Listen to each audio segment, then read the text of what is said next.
Bradesco. Entre nós, você vem primeiro. Olá, boa noite.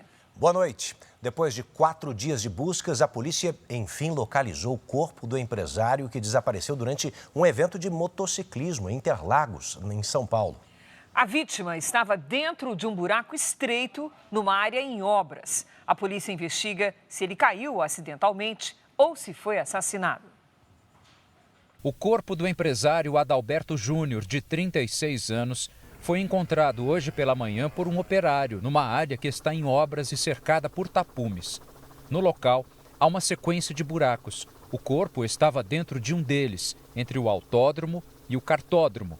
A abertura tem 40 centímetros de largura e a profundidade de 2 a 7 metros. Os bombeiros tiveram muito trabalho para fazer o resgate. Primeiro, um bombeiro desceu amarrado e tirou o capacete de Adalberto. O mesmo bombeiro desceu novamente e amarrou uma corda ao corpo. Toda a estrutura montada para o resgate foi coberta por uma lona para que o corpo pudesse ser tirado. Adalberto vestia apenas uma jaqueta e estava sem os pertences. A esposa e a família acompanharam o resgate. Do autódromo, o corpo foi levado para o IML Central. Adalberto estava desaparecido desde a sexta-feira. Ele veio ao autódromo de Interlagos para participar de um evento de motociclismo. No local, ele encontrou um amigo que teria sido a última pessoa a vê-lo com vida. Ele esteve hoje no autódromo para acompanhar o resgate do corpo. Você acredita que ele pode ter sido abordado? Eu não sei. Ainda não tenho a mínima noção do que aconteceu. A organização do evento disse que a obra é fora do espaço e estava isolada. O empresário chegou a trocar mensagens com a esposa antes de ir embora. Ele teria dito que voltaria para casa logo depois do evento. Depois disso, não tiveram mais contato. O carro dele foi encontrado no mesmo lugar onde deixou estacionado dentro do autódromo. O caso é investigado pelo Departamento de Homicídio e Proteção à Pessoa. A polícia tenta descobrir se a morte foi acidental ou se ele foi vítima de um crime. A gente não descartou nada da investigação. O que causa estranheza é não ter uma lesão. O rigor dele, o rigor mortis, como nós chamamos, não passa de 36, 40 horas. Governo e Congresso fecham um acordo para medidas alternativas ao aumento do IOF, mas o anúncio fica para domingo. Presidente Lula volta a defender a regulamentação das redes sociais. Procuradoria-Geral da República pede prisão preventiva de Carla Zambelli depois de deputada sair do Brasil. Jovem de 17 anos morre depois de comer bolo envenenado na Grande São Paulo. Sob o comando de Ancelotti, seleção brasileira viaja ao Equador em busca de recuperação nas eliminatórias da Copa do Mundo.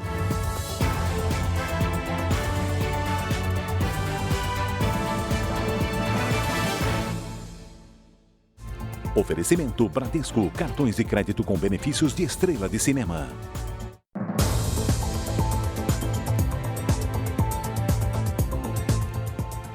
Nos últimos 4 anos, o número de julgamentos de feminicídios no Brasil triplicou. O levantamento é do Conselho Nacional de Justiça e São Paulo é o estado com mais casos. Hoje aconteceu mais um. Edson dos Santos da Silva, acusado de matar a esposa na frente dos 2 filhos, foi à júri popular. Essas imagens mostram o acusado logo depois de cometer o crime. Edson dos Santos da Silva desce as escadas do prédio rapidamente. No colo, ele leva o filho mais novo, que na época tinha 4 anos. Logo atrás aparece o mais velho, então com 10. Era a madrugada do dia 13 de junho de 2023. Minutos antes, Edson tinha assassinado Valéria Delfino, de 28 anos. O crime foi cometido na frente dos filhos. Muito ciumento, ao ponto dele fazer o que ele fez. E ela era uma pessoa de ficar em casa, ela só saía com ele. O maiorzinho de 12 anos hoje, ele falou, o que você está fazendo, pai? Aí ele falou, sai daqui. Aí ele saiu correndo, porque é uma criança, né? E aí ele só falou, olha o que você fez com a minha mãe. Valéria e Edson eram casados havia 14 anos. E ela falou que queria se separar dele. E ele sempre vivia falando, se você não for minha, você não vai ser de mais ninguém. 2 anos após a morte de Valéria, o caso veio a júri popular aqui no Fórum de São Bernardo do Campo, no ABC Paulista. A pena para feminicídio no Brasil varia de 20 a 40 anos de prisão. Nos últimos 4 anos, o número de julgamentos de feminicídios no Brasil aumentou mais de 200%, segundo o Conselho Nacional de Justiça. Este ano, foram mais de 3.700 processos julgados no país, 530 só no estado de São Paulo. Minas Gerais lidera o ranking de julgamentos pendentes, mais de 1.600. Que ele pague tudo o que ele fez, que ele destruiu, acabou com a nossa família.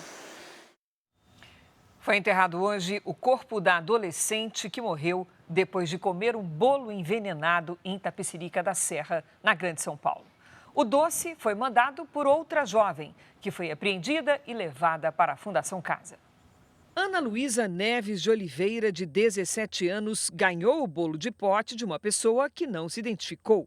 Junto com o presente havia um bilhete com a frase: "Um mimo para a garota mais linda que eu já vi". De acordo com o boletim de ocorrência, um motoboy entregou o doce na casa da jovem no sábado.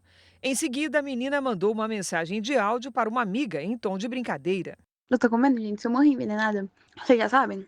Menos de 1 hora depois de comer o bolo, Ana Luísa começou a passar mal. Ela foi levada ao hospital, medicada e liberada. Ainda assim, continuou a se sentir mal.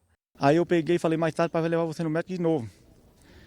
Quando foi mais tarde, ela desmaiou. Eu levei ela no pronto-socorro aqui em cima, ela já chegou lá desmaiada e não voltou mais. Ana Luísa morreu no domingo. O corpo passou por exames no IML e foi enterrado em Itapecerica da Serra esta tarde. A Polícia Civil chegou até o motoboy que fez a entrega. Ele deu o endereço de onde pegou o doce. No local, a polícia encontrou uma jovem, também de 17 anos, que confessou o crime. A adolescente afirmou que colocou arsênico no bolo. Ela afirmou que fez isso por ciúmes, ao ser trocada por um ex-namorado. Minha filha não merecia isso, uma pessoa do bem, não tinha visto nenhum, não mexia com ninguém, de trabalhadeira. O cantor de funk Pose do Rodo foi solto no Rio de Janeiro. Houve confusão durante a saída do cantor do presídio. A polícia precisou usar bombas de gás e spray de pimenta para controlar a multidão. A segurança foi reforçada em frente ao complexo de Jericinó, na zona oeste do Rio de Janeiro. O cantor Oruan foi até o local e chegou a subir em um ônibus. A polícia militar usou bombas de gás lacrimogêneo e spray de pimenta para conter o tumulto. Marlon Brandon Coelho Couto, o MC Pose do Rodo, foi liberado na tarde desta terça-feira. Ele estava preso desde a última quinta-feira e recebeu habeas corpus na noite de ontem. De cima de um carro, Pose foi ovacionado por fãs e recebeu apoio da esposa, Viviane Noronha. Apareci na televisão que eu sou bandido, traficante, faço parte da facção criminosa. Conseguiu mais uma vez provar que não tem nada a ver com isso, que eu sou trabalhador e artista. A mulher de Pose foi alvo de uma operação policial nesta manhã. Os agentes investigam um esquema de lavagem de dinheiro do Comando Vermelho por meio de produtoras de eventos e pessoas jurídicas. Os suspeitos teriam movimentado cerca de 250 milhões de reais com a venda de armas e drogas. Segundo a polícia, Viviane Noronha teria recebido depósitos bancários de pessoas ligadas à facção criminosa. 2 transações são investigadas. A primeira, no valor de R$ 858 mil para a conta da empresa dela.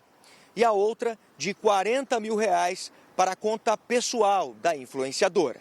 A defesa de Viviane negou as acusações. Mandados de busca e apreensão foram cumpridos no Rio de Janeiro e em São Paulo.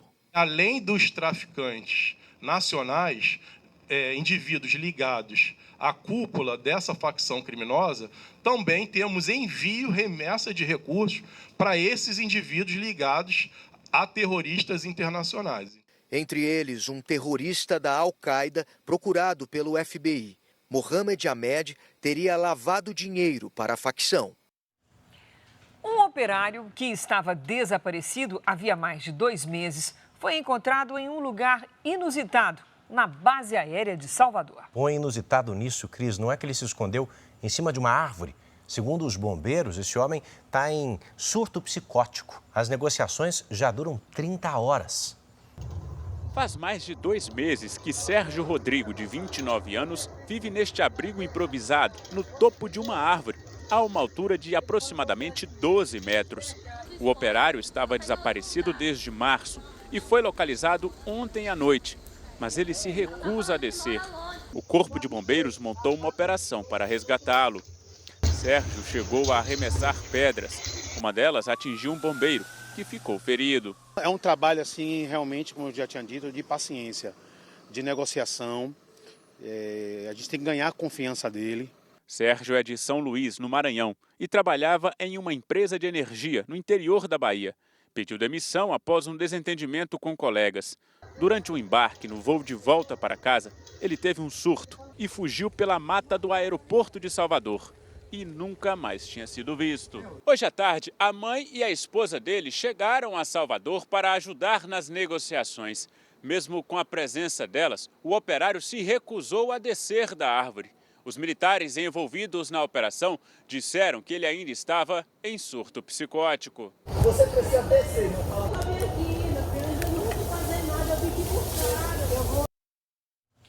A Ucrânia reivindicou o ataque que destruiu hoje parte da ponte que liga a Rússia à Crimeia. A região invadida em 2014 é controlada pela Rússia. A explosão danificou os pilares de sustentação submersos da ponte. Segundo o Serviço de Segurança da Ucrânia, mais de 1.000 quilos de explosivos foram colocados debaixo d'água. Esta é a terceira vez que o local é alvo dos ucranianos. Já um ataque russo no nordeste da Ucrânia deixou 3 mortos. As forças de defesa de Israel disseram hoje que o Hamas está perdendo o controle da população da faixa de Gaza por causa do programa de ajuda humanitária. Hoje, o Exército lançou uma nova operação contra o grupo terrorista. O ataque atingiu um dos centros de comando do Hamas, na região central da faixa de Gaza. O local era uma escola que foi transformada em base dos terroristas.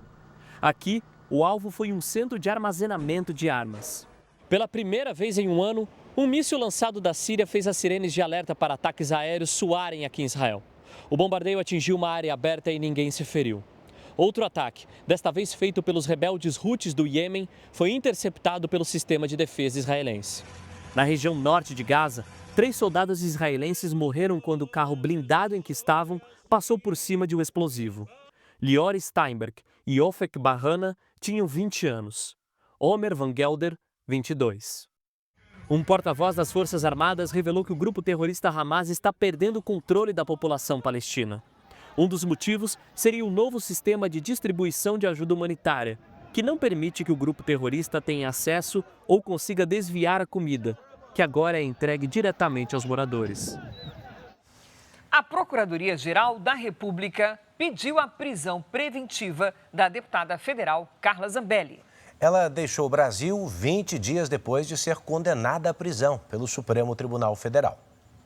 A deputada Carla Zambelli, do PL de São Paulo, declarou hoje numa rede social que deixou o Brasil e que vai pedir licença do mandato na Câmara para se submeter a um tratamento médico. O anúncio acontece 20 dias depois da primeira turma do Supremo Tribunal Federal condenar Zambelli a 10 anos de prisão pela invasão aos sistemas de dados do Conselho Nacional de Justiça.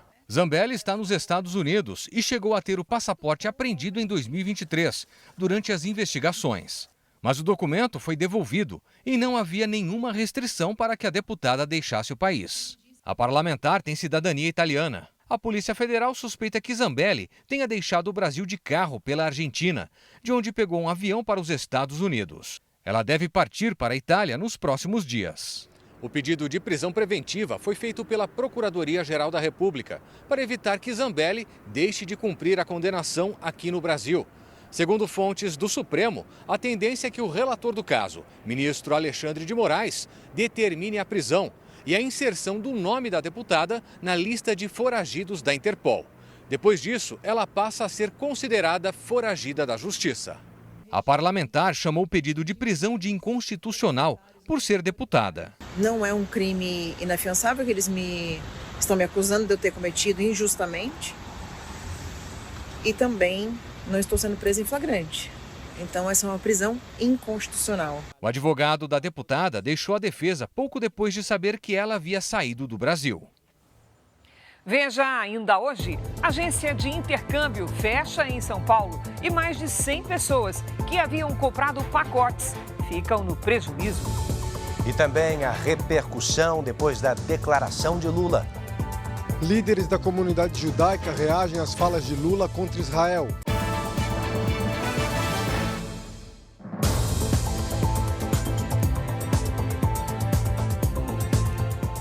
Estamos de volta para você saber que as polícias de Portugal e da Alemanha retomaram hoje as buscas por Madeleine McCann, a menina britânica desaparecida há 18 anos. Um pesadelo que parece não ter fim, não é, Edu? A operação acontece perto do local onde a menina foi vista pela última vez, no sul de Portugal.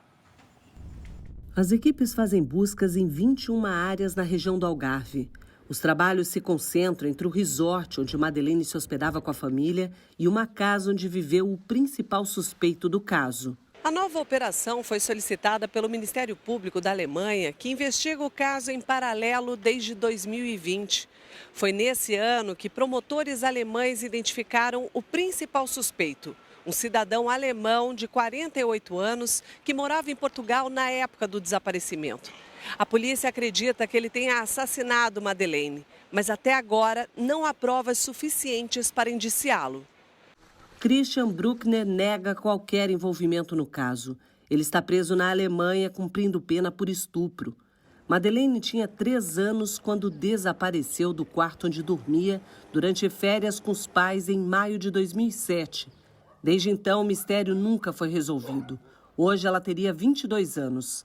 Cerca de 30 investigadores alemães participam da operação em Portugal até sexta-feira. As últimas buscas na região do Algarve ocorreram em maio de 2023.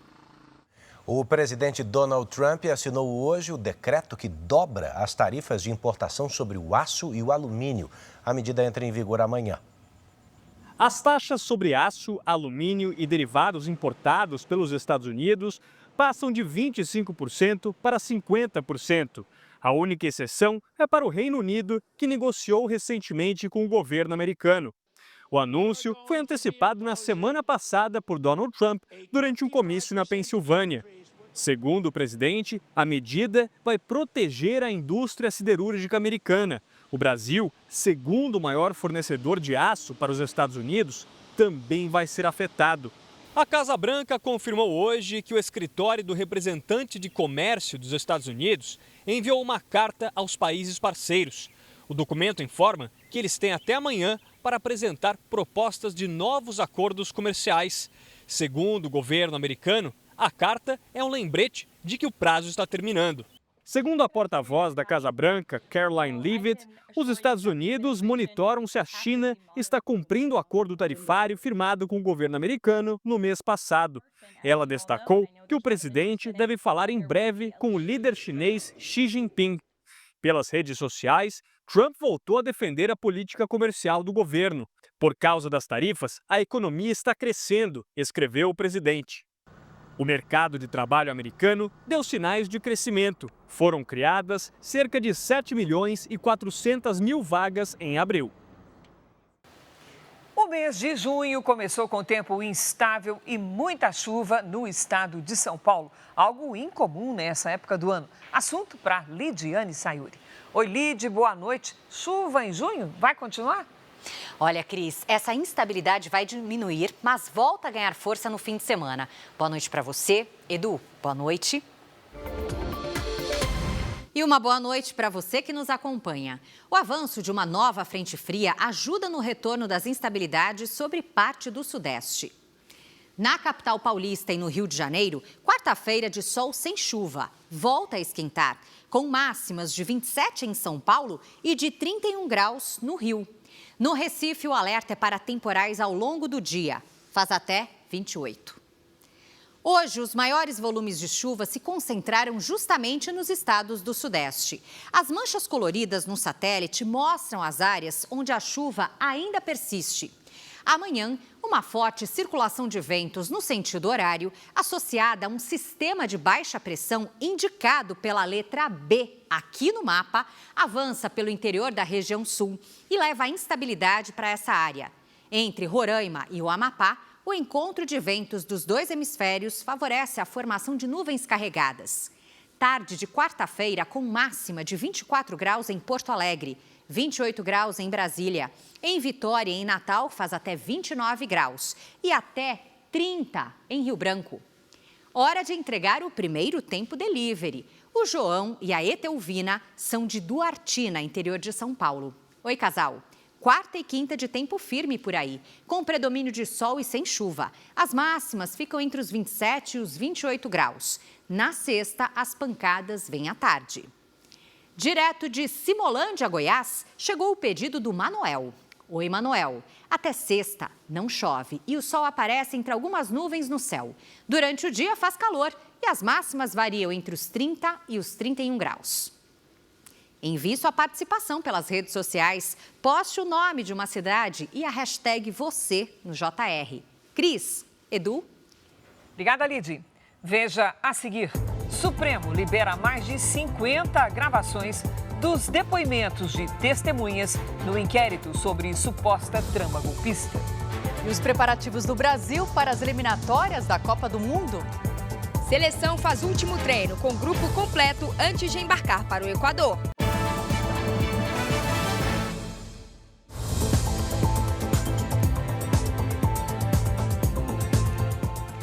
Cuidar de alguém ou da casa de alguém exige dedicação e disposição. Na reportagem especial de hoje, você vai ver o peso disso, físico e emocional, né? Carregado por mulheres que enfrentam jornadas duplas ou até múltiplas de trabalho doméstico.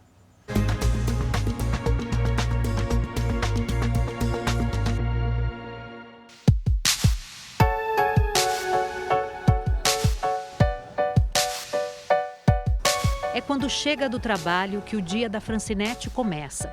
Com um carro estacionado na garagem, ela conclui a jornada como babá que começou na noite anterior.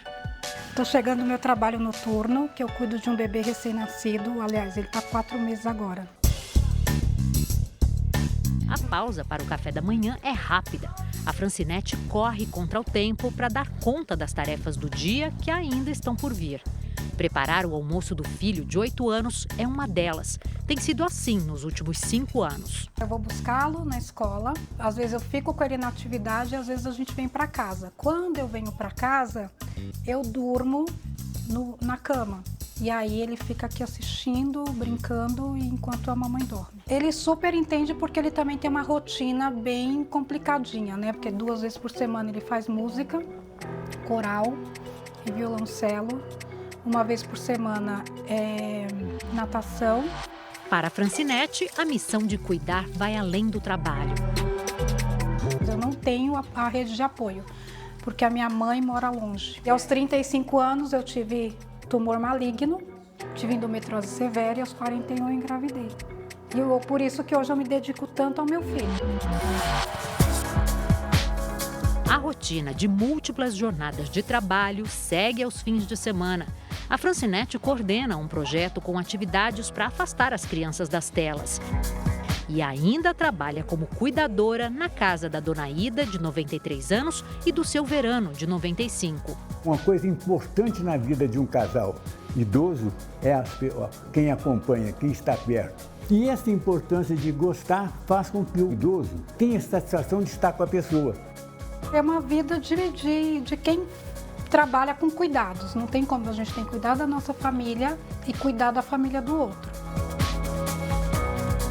Um relatório da Organização Internacional do Trabalho, em parceria com o Ministério do Desenvolvimento Social, mapeou os efeitos da dupla jornada de trabalho na vida das trabalhadoras domésticas do Brasil.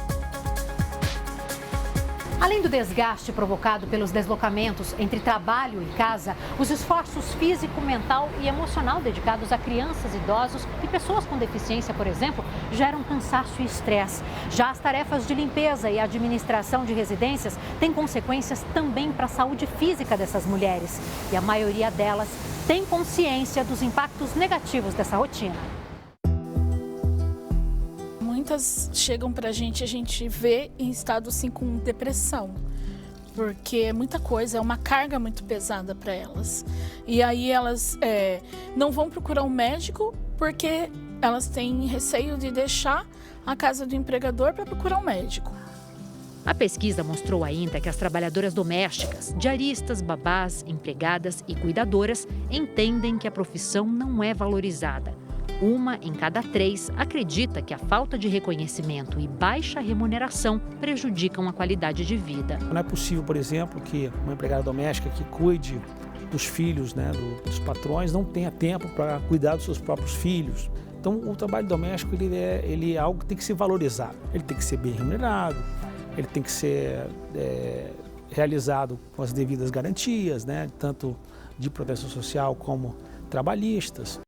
Apesar do cansaço, a Francinete reforça que o trabalho de cuidar, seja da casa ou de alguém, para ela é gratificante. O mais importante no trabalho com pessoas é essa questão do acolhimento. Então, a gente tem que acolher a pessoa, verificar quais as necessidades que elas têm e aí assim a gente consegue fazer um bom trabalho.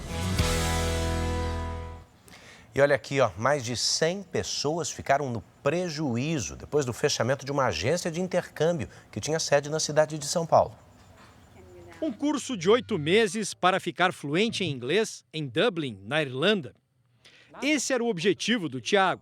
Fiz hora extra, fiz uma reserva de emergência ali e acabei usando esse dinheiro para dar entrada no meu sonho. Ele comprou o pacote numa agência de intercâmbio. Depois de pagar a entrada de R$5.000 e a primeira parcela de R$1.300, veio a surpresa. Simplesmente a notícia que eu fiquei sabendo foi o encerramento de atividades nas redes sociais e no portal deles no site. Eu entrei em contato com a escola da Irlanda, eles me informaram que não teve nenhum valor pago e só fizeram um pré-cadastro. A agência funcionava em uma sala de um prédio comercial nesta rua, no centro de São Paulo. Depois de fechar as portas aqui, não informou aos clientes um número de telefone ou outro endereço. No comunicado na rede social, deixou como única forma de contato um e-mail. No mercado havia 13 anos, a empresa alegou dificuldades financeiras e orientou os clientes a tratarem direto com as escolas no exterior, mas não falou sobre a devolução dos valores pagos. O Procon de São Paulo explica que, mesmo em caso de encerramento das atividades, os sócios da empresa podem ser responsabilizados pelo prejuízo e pede que os clientes prestem queixa. Deve registrar um boletim de ocorrência informando o ocorrido. Ele pode, inclusive, procurar os meios de pagamento para verificar a possibilidade de contestação. O Wilson tem passagem marcada para a semana que vem, mas ficou sem o curso e a hospedagem. Teve que comprar um novo intercâmbio em outra agência para não perder a viagem. Então eu vou estar muito confiante de estar indo dia 13, entrando naquele avião e sentando lá, chegando em Dublin, falando, nossa, eu consegui. A partir, mesmo com isso, eu realizei meu sonho. Um confronto entre policiais e criminosos no Complexo de Israel, uma das regiões mais perigosas do Rio de Janeiro, fechou escolas, unidades de saúde e a principal avenida da cidade. O trânsito parou por 40 minutos esta manhã na Avenida Brasil. A interdição foi causada pelo confronto entre policiais militares e criminosos no Complexo de Israel, na zona norte do Rio de Janeiro. As buscas começaram durante a madrugada. A troca de tiros também comprometeu a circulação de trens e ônibus. Por medidas de segurança, 16 escolas e 3 unidades de saúde ficaram fechadas. A operação tinha como objetivo combater criminosos que roubam carros e cargas na região, além de promover uma disputa territorial armada no Complexo de Israel.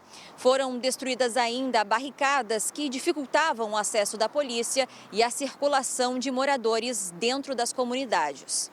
Retroescavadeiras derrubaram os bloqueios erguidos com tubos de aço e concreto. Os PMs identificaram endereços ligados ao crime organizado que eram usados como pontos de observação e depósitos de armas e drogas. Um fuzil antidrone foi apreendido. Ninguém foi preso. Os policiais também estiveram no local onde era a mansão de Álvaro Malaquias Santa Rosa, o Peixão, chefe do tráfico no Complexo de Israel. Lá, os agentes aterraram o lago onde o criminoso criava carpas. O traficante está foragido. Há informações de que isso aqui era uma área de preservação que foi invadida, né, com desvio de curso d'água, com todo tipo de crimes ambientais também que foram feitos, que a gente está aqui do lado de um rio. Um carro que ficou atravessado numa rodovia por falta de combustível foi atingido em cheio por um caminhão que não conseguiu frear. O veículo ainda acertou um ônibus escolar que estava vazio. O motorista do carro foi socorrido com ferimentos leves. O acidente aconteceu hoje à tarde, em Búzios, no Rio de Janeiro. O governo federal transferiu a gestão do anel rodoviário de Belo Horizonte para a prefeitura da capital mineira. O complexo de 27 quilômetros vai receber melhorias e terá o nome do ex-prefeito Fuad Numan, que morreu em março por complicações de um câncer. O cantor e compositor Chico Buarque, de 80 anos, passou hoje por uma cirurgia na cabeça, num hospital particular do Rio de Janeiro. De acordo com o boletim médico, o procedimento já estava programado e foi feito para diminuir a pressão intracraniana causada por um acúmulo de líquido na região. Chico Buarque está bem e deve ter alta em até 2 dias. O presidente Lula sancionou a lei que autoriza a reestruturação do funcionalismo público e o reajuste salarial para servidores federais, cargos comissionados e funções de confiança do Poder Executivo. O texto prevê aumento de 9% neste ano e de mais 9% no ano que vem para as categorias que não fecharam acordos no ano passado. O impacto fiscal, o custo desta medida, é de quase 74 bilhões de reais até 2027. Agora vamos aos números da economia mundial, que deve ter neste ano o menor crescimento desde a pandemia de Covid. Essa estimativa é que o PIB global desacelere de 3,3% para 2,9% neste ano e no ano que vem. Para o Brasil, a projeção de crescimento é de 2,1% em 2025, abaixo dos 3,4% registrados no ano passado. O principal motivo é a desaceleração das duas maiores economias do mundo, Estados Unidos e China. Os dados são da OCDE, a Organização para a Cooperação e Desenvolvimento Econômico. Outro assunto que interessa muita gente, bora falar do IOF. O governo e os presidentes da Câmara e do Senado fecharam um acordo para a revogação do decreto que aumentou o imposto sobre operações financeiras. As propostas ainda vão ser discutidas com líderes dos partidos no Congresso. O presidente Lula negou hoje que o Ministério da Fazenda tem errado na condução da medida que elevou o imposto sobre operações financeiras. Eu não acho que tenha sido erro, não. Eu acho que foi um momento político. A apresentação da UF foi o que eles tinham pensado naquele instante. Sabe? Aí se aparece alguém com ideia melhor e ele topa discutir, vamos discutir. É isso que a gente tem que fazer. As alternativas para revogar o aumento do IOF sem comprometer a situação fiscal do governo estavam sendo discutidas desde o anúncio das medidas, no dia 22 de maio. O pacote previa aumentar a arrecadação em 20 bilhões de reais só neste ano. Hoje, em almoço no Palácio da Alvorada, o governo e os presidentes da Câmara e do Senado alinharam um acordo. O decreto que trata do aumento do IOF vai ser revisto, mas as medidas não foram anunciadas pelo Ministério da Fazenda. Primeiro, o governo vai apresentar as propostas para os líderes partidários. Uma reunião está prevista para o próximo domingo. Nós estamos bastante seguros de que elas são justas e de que elas são sustentáveis, né? Tanto do ponto de vista social quanto do ponto de vista econômico. A pedido do presidente da Câmara, o governo deve adotar medidas para ajustar as contas públicas, como uma reforma administrativa e a revisão de incentivos fiscais a setores da economia. Não só resolvendo o problema de 2025, mas sinalizando para os anos subsequentes que nós temos uma preocupação com a responsabilidade fiscal do país. Nós não poderemos rever um decreto se nós antes não discutirmos uma agenda estruturante de país. Não dá para tratar isoladamente o problema que nós estamos vivendo nas contas públicas do Brasil. E o presidente Lula viajou hoje para a França, onde vai participar da 3ª Conferência das Nações Unidas sobre o Oceano. Mais cedo, Lula conversou com a imprensa. Ele defendeu a regulação das redes sociais e fez um balanço do governo.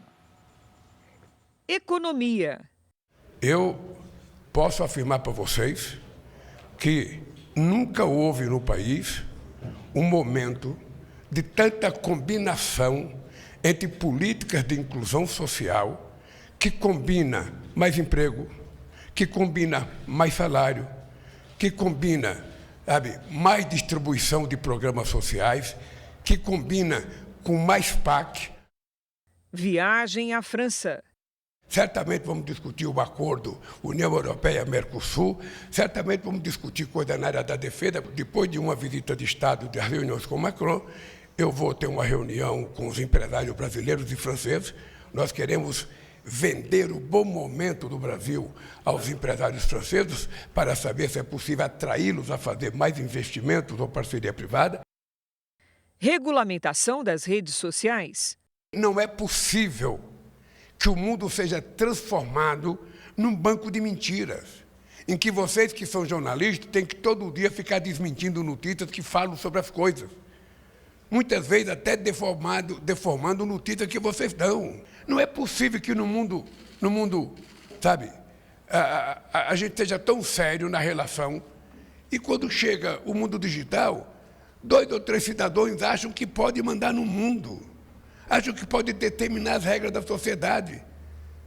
Por isso é que nós temos que fazer uma regulamentação, ou pelo Congresso Nacional Brasileiro, ou pelo Congresso, ou pela Suprema Corte. Taxa de juros. O que nós estamos conscientes é de que a inflação está controlada, começou a cair o preço dos alimentos, e eu acho que logo, logo, o Banco Central vai tomar a atitude correta de começar a baixar os juros. Os juros estão muito altos. Entidades que representam a comunidade judaica no Brasil criticaram as declarações do presidente Lula sobre a guerra de Israel contra os terroristas do Hamas. Na entrevista coletiva de hoje, Lula voltou a criticar a atuação das forças de segurança de Israel na faixa de Gaza. O que está acontecendo em Gaza não é uma guerra. É um exército matando mulheres e crianças. É exatamente por conta de que o povo judeu sofreu na sua história, que o governo de Israel deveria ter bom senso e humanismo no trato com o povo palestino. Eles se comportam como se o povo palestino fosse cidadão de segunda classe. O presidente disse ainda que Israel tem que parar com o que classificou de vitimismo. E vem dizer que é antissemitismo, precisa parar com esse vitimismo. Precisa parar com esse vitimismo e saber o seguinte: o que está acontecendo na faixa de Gaza é um genocídio. Estas não foram as primeiras críticas do presidente a Israel. As entidades que representam a comunidade judaica no Brasil lamentam a falta de neutralidade de Lula no conflito, que começou depois dos ataques do grupo terrorista Hamas ao território israelense. E ao fazer isso, e não só essas acusações, mas todas as frases que ele tem falado nos últimos meses, isso gera ódio aos judeus e à comunidade judaica no Brasil.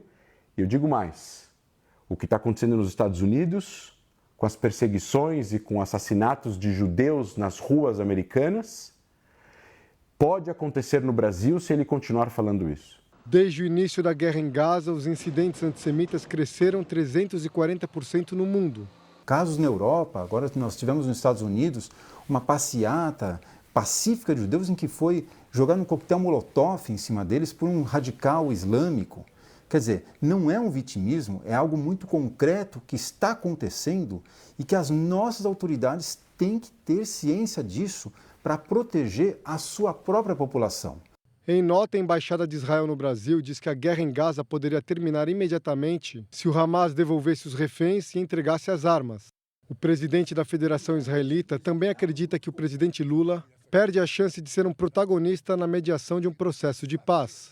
Ele vai se encontrar agora com o presidente Macron, eles poderiam se juntar para tentar pressionar o Hamas a devolver os 58 reféns que se encontram ainda em mãos do grupo terrorista Hamas. Mas não, o presidente está sempre querendo atacar, não sei se ideologicamente, mas atacar o Estado de Israel. O ministro Alexandre de Moraes, do Supremo Tribunal Federal, retirou o sigilo dos vídeos com os depoimentos das testemunhas no processo que investiga um suposto golpe de Estado. Os depoimentos começaram no dia 19 de maio. Logo no primeiro dia, um dos momentos mais tensos. O general Freire Gomes, ex-comandante do Exército, teria admitido à Polícia Federal que esteve em uma reunião no fim de 2022 em que o ex-presidente Jair Bolsonaro falava em golpe de Estado e que o então comandante da Marinha, almirante Almir Garnier Santos, teria concordado com o suposto plano de golpe. Mas, ao STF, Freire Gomes afirmou que não viu conluio por parte do ex-comandante da Marinha e acabou advertido por Alexandre de Moraes. A testemunha, ela não pode omitir o que sabe. Então, eu vou aqui dar uma chance à testemunha de falar a verdade. Se mentiu na polícia, tem que dizer que mentiu na polícia. Agora, não pode, agora, perante o Supremo Tribunal Federal, falar que não lembra, que talvez que eu estava focado somente no que eu pensava. O ex-comandante da Aeronáutica, Brigadeiro Batista Júnior, também foi ouvido pelo Supremo. Ele confirmou que participou de uma reunião no Palácio da Alvorada depois do segundo turno das eleições e que teria sofrido pressão para aderir à suposta trama golpista. Eu comecei pessoalmente a entender que aquela garantia da lei e da ordem que nós estávamos abordando não era o que eu estava acostumado a ver as Forças Armadas cumprirem desde 92. E nós começamos a ficar desconfortáveis. Ao todo, 52 testemunhas foram ouvidas pelos ministros da primeira turma do Supremo. 47 foram indicadas pela defesa. O interrogatório dos réus começa na semana que vem. O governo do Distrito Federal confirmou hoje que a ave encontrada morta no zoológico de Brasília na semana passada estava com gripe aviária. O animal não fazia parte do zoológico e o local está fechado desde então. Este é o primeiro caso da doença registrado na capital federal. A ex-presidente da Argentina, Cristina Kirchner, anunciou que vai disputar as eleições agora em setembro. Kirchner vai disputar o cargo de deputada estadual. Se eleita, ela poderá conquistar imunidade parlamentar. A ex-presidente aguarda a decisão da Suprema Corte sobre a condenação a 6 anos de prisão por suposto envolvimento em corrupção em obras públicas. Ela nega ter cometido qualquer crime. O governo português apertou o cerco contra imigrantes em situação ilegal. Mais de 5 mil brasileiros serão obrigados a deixar o país. Rafael é artista de rua e saiu de São Paulo há 3 meses. Esperava conseguir o visto de permanência. Tem muitas pessoas que vêm com o sonho de poder ajudar a família lá no Brasil, né? Com o plano de ação para migrações, pelo menos 34 mil pessoas terão que retornar ao país de origem. Mais de 5 mil brasileiros estão nessa situação. São imigrantes que tiveram o pedido de permanência negado até junho do ano passado. Agora, eles têm 20 dias para deixar Portugal de forma voluntária. Segundo o governo, quem não cumprir o prazo poderá ser deportado. Hoje, 513 mil cidadãos do Brasil vivem legalmente em Portugal, segundo o último levantamento do governo brasileiro feito em 2023. Portugal permitia que pessoas que estivessem no país para estudar ou em busca de trabalho pedissem autorização de residência. No ano passado, o governo extinguiu esse mecanismo. Agora, os estrangeiros que quiserem morar em Portugal precisam primeiro de um contrato de trabalho. A seleção brasileira desembarca neste momento no Equador para o jogo das eliminatórias da Copa do Mundo. O Brasil tenta se recuperar depois da goleada sofrida para a Argentina na última rodada. Vamos conversar com a Paloma Totti.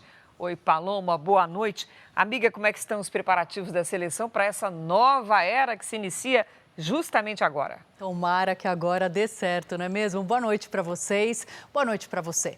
Carlo Ancelotti comandou o treino antes da viagem. Pela primeira vez, ele reuniu os 25 convocados. E deu para perceber que o ambiente está muito bom para a estreia do italiano. O ambiente estava leve na última atividade da seleção brasileira no centro de treinamento do Corinthians. Marquinhos, Beraldo e Carlos Augusto, que disputaram a final da Liga dos Campeões no sábado, se juntaram ao grupo. Teve também o encontro de estreantes na seleção. o técnico Carlo Ancelotti com Alexandro, zagueiro do Lille da França, que tem chance de aparecer no time titular na quinta-feira. Eu pude conhecer ele ontem, né? Então observei um pouco e o que eu vi, inclusive ontem dentro do treino, é um cara muito comunicativo, né? Tá sempre ali perguntando, querendo saber ou dando dicas, né? Então acho que isso é importante pra gente, para fazer a gente evoluir, fazer a gente crescer.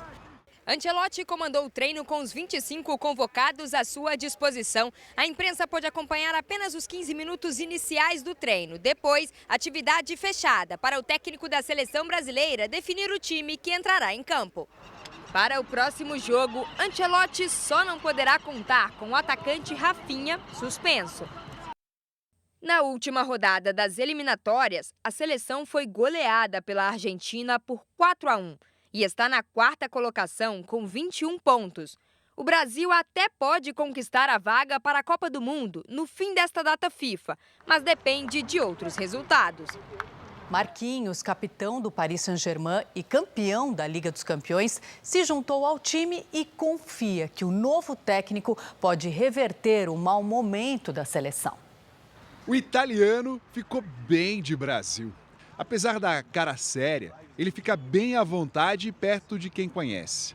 E já conseguiu impressionar os atletas. Acaba trazendo essa energia, né, de princípio, assim, né, de alguma coisa nova que está chegando, né, e esse curto prazo até uma Copa do Mundo, acho que essa energia, isso tudo que ele pode estar trazendo para a seleção brasileira é muito importante e vai ser muito bom. Em uma semana no Brasil, Ancelotti acompanhou jogos nos estádios, conheceu pontos turísticos do Rio de Janeiro e iniciou os trabalhos como técnico da seleção em São Paulo. O torcedor acredita que em pouco tempo ele vai se sentir em casa. 3, 4 jogos ele vai se soltar. O pessoal já está chamando de Carlinhos, então logo logo ele se solta. A expectativa em relação ao trabalho de Carlo Ancelotti é alta, afinal ele é o 6º técnico mais vencedor da história do futebol. Na bagagem para o Equador, o italiano vai levar a competência, a experiência e a esperança renovada da torcida brasileira. A gente tem um treinador muito apropriado para isso aí, a gente espera e a ambição é das melhores possíveis para que a gente possa reverter esse momento aí que a gente vive. Hoje o presidente da CBF foi visitar o treino da seleção. Samir Chaudhry também é estreante. Com um bom resultado nas partidas pelas eliminatórias da Copa, o parabéns pode ser em dobro. Ancelotti vai completar 66 anos na próxima terça-feira, dia em que vai comandar o primeiro jogo dele aqui no Brasil contra o Paraguai. Que ele possa vencer e comemorar. Torcedores do Corinthians invadiram a sede do clube esta tarde. O repórter Jean Brandão está no Parque São Jorge, em São Paulo, e tem as informações. Boa noite, Jean. Como está o clima por aí? Boa noite, Paloma. Boa noite a todas. Agora o clima está mais tranquilo, mas durante a tarde, torcedores organizados e até alguns sócios do clube invadiram as dependências do Parque São Jorge. Segundo eles, foi um protesto motivado pela má gestão do Corinthians, que atravessa uma crise muito grande, tem dívidas, está no momento de mudança na presidência do clube, depois da votação de impeachment de Augusto Melo. Dezenas de torcedores uniformizados forçaram a entrada do portão. Depois de ocupar o acesso dos veículos, colocaram correntes nas grades. A polícia, inclusive, foi chamada. No início da noite, os portões do estacionamento foram liberados e a faixa estendida na entrada foi retirada. Já já, o Corinthians vai se posicionar, vai falar sobre esta invasão. Paloma. Obrigada, Jean. O Campeonato Brasileiro vai voltar com a 12ª rodada na semana que vem. Depois para de novo por causa da Copa do Mundo de Clubes. Técnicos e jogadores vão ter 40 dias para treinar e os dirigentes para buscar reforços. Com a pausa para os jogos da seleção, os clubes do Campeonato Brasileiro vão ter 10 dias sem jogos, até a próxima rodada no dia 12 de junho. Depois disso, será mais um mês sem compromissos para 16 dos 20 times da Série A, durante a Copa do Mundo de Clubes. Somando as duas paradas, vão ser 40 dias. De descanso? Há uma preocupação de equilíbrio na parte física e isso a gente só vai conseguir equilibrar a partir da parada. Dias intensos se aproximam nos centros de treinamentos pelo país. Atletas readquirindo a melhor forma física e o tão sonhado tempo para treinar que todos os técnicos sempre pedem. Mas os dias sem jogos também vão colocar os dirigentes para trabalhar. Neste período, a janela de transferências do futebol brasileiro vai estar aberta. Oportunidade para os clubes irem às compras, se reforçar. Resta saber quem tem dinheiro no bolso e também se o mercado da bola tem promoções e ofertas. São chegadas e saídas, isso é natural, né? Principalmente quando se aproxima uma janela. E naturalmente, quando o time está numa situação como a nossa que nós estamos, a gente vai atrás de reforço. O Fortaleza está na zona de rebaixamento junto com Santos, Juventude e Sport. Lembrando que o Peixe ainda vive a aflição de saber se Neymar fica ou não. Vai depender muito da permanência ou não do Neymar, porque jogadores vão estar interessados em jogar no Santos com o Neymar, que sabem que o Santos vai ter potencial para sair dessa fase tão ruim. Se o Neymar não renovar, aí a situação vai estar crítica. Mas esse momento não serve só para os desesperados. Quem sonha alto ou quem precisa repor saídas, como o Palmeiras, que perderá Estevão, também pode se movimentar. Falando em reforços, o Botafogo anunciou agora há pouco a contratação do meio-campo Álvaro Montoro, de 18 anos. O argentino estava no Vélez Sarsfield. Eu fico por aqui. Cris, Edu. Falou uma pergunta que não quer calar. Vai ser Carlinho ou vai ser Carluccio? Ah, vai ser Carleto. Vou fazer uma enquete. Um jeitinho boa, italiano. boa, Valeu, querida. Obrigado, amiga. Essas foram as notícias de hoje, mas à 00:30 tem mais Jornal da Record para você. Você pode conferir sempre a íntegra do nosso JR no Play Plus e em todas as nossas plataformas digitais. Bora lembrar também que a programação da Record está sempre disponível ao vivo e de graça no Play Plus. Fique agora com a novela Força de Mulher e logo depois de Reis tem a prova dos homens no Power Couple. É imperdível. Ótima noite para você. Boa noite. Bora para a próxima.